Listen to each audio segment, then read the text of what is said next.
చంద్రబాబు నాయుడు గారు అంటే మోసం అని చెప్పి తెలిసిన గతంలో ఆయన 3 సార్లు ముఖ్యమంత్రిగా ఇచ్చినటువంటి మాటని ఎప్పుడు నిలబెట్టుకోకపోయినా ఆయన చూపెట్టినటువంటి ఆశని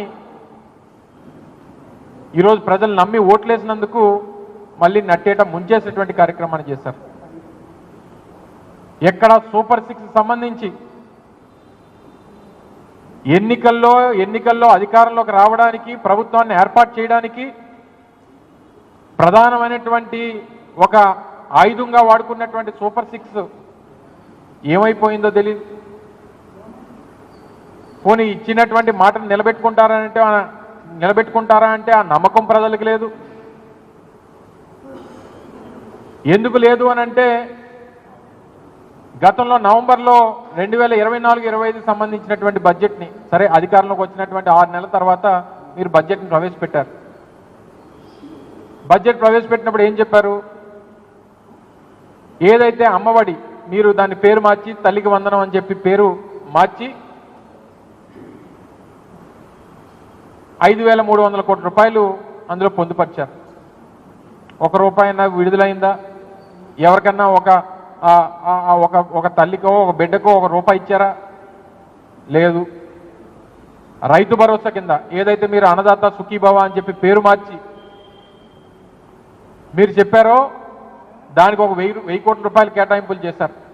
₹1 చెల్లించలేదు. సరే ఇంకా ఫ్రీ బస్సు గురించో లేదా మహిళలకు ఇస్తామన్నటువంటి నెలకు 1,500 రూపాయల గురించో లేదా నిరుద్యోగులకు ఇస్తానన్నటువంటి 3,000 రూపాయల గురించో లేదా సంవత్సరానికి ఇస్తానన్నటువంటి 3 సిలిండర్ల గురించో వీటి గురించి ప్రస్తావనే లేదు. సరే దీని గురించి పక్కన పెడదాం. మళ్ళీ నిన్న మీ బడ్జెట్ కేటాయింపుల్లో ఈ సంవత్సరం తల్లికి వందనం కింద 9,000 కోట్ల రూపాయలు కేటాయించారు. సరే ఇస్తారో ఎవరో అనేటువంటిది తర్వాత విషయం.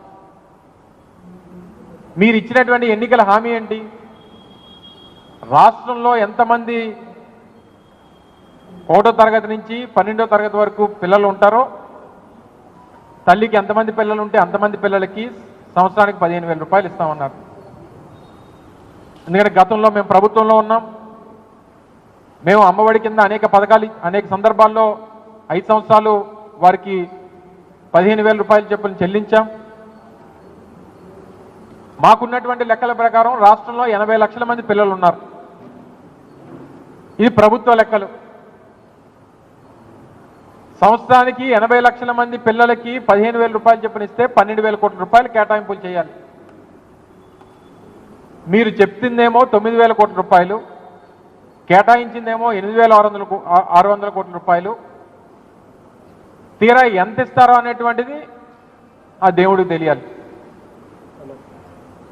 రైతు భరోసా కింద ఏదైతే మీరు పెట్టినటువంటి అన్నదాత సుఖీభవ కింద రాష్ట్రంలో 55 లక్షల మంది రైతులు ఉన్నారు. మీరు ఇచ్చినటువంటి హామీ ప్రకారం 20,000 రూపాయలు ప్రతి రైతుకి పెట్టుబడి సాయం కింద అందిస్తామని చెప్పి ఏదైతే మాటిచ్చారో ఆ పెట్టుబడి సాయం కింద ఇస్తానన్నటువంటి దానికి 11,000 కోట్ల రూపాయలు కేటాయింపులు చేయాలి. మీరు కేటాయించింది 6,500 కోట్ల రూపాయలు. సరే ఇందులో ఎంతమందికి ఇస్తారు? అసలు ఇస్తారా ఇవ్వరా? లేదా గతంలో కేటాయింపులు మాత్రమే చేస్తాం, డబ్బులు విడుదల చేయాల్సినటువంటి పరిస్థితి వస్తుందా రాదా, ఇస్తారా ఇవ్వరా అనేటువంటిది మళ్ళీ ఆ దేవుడికి తెలియాలి. మేము అధికారంలోకి వచ్చిన తర్వాత 2019లో మా మేనిఫెస్టో ఏదైతే ప్రజలకు చెప్పామో దాన్ని ఒక భగవద్గీతగా, ఒక బైబిల్గా, ఒక ఖురాన్గా భావించి, అంత పవిత్రంగా భావించి రాష్ట్రంలో ఉన్నటువంటి అన్ని ప్రభుత్వ కార్యాలయాలు, ముఖ్యమంత్రి గారి కార్యాలయం దగ్గర నుంచి రాష్ట్రంలో ఉన్నటువంటి అన్ని ప్రభుత్వ కార్యాలయాల్లో దాని ప్రముఖంగా వచ్చినటువంటి ప్రతి వ్యక్తికి, ప్రజలందరికీ కూడా అది తెలియాలి. ఎప్పటికప్పుడు ప్రభుత్వం గుర్తు చేసుకోవాలి. ఇచ్చినటువంటి హామీని నిలబెట్టుకునేటువంటి దిశగా ముందుకు వెళ్ళాలనేటువంటి ఉద్దేశంతో ముందుకెళ్ళాం.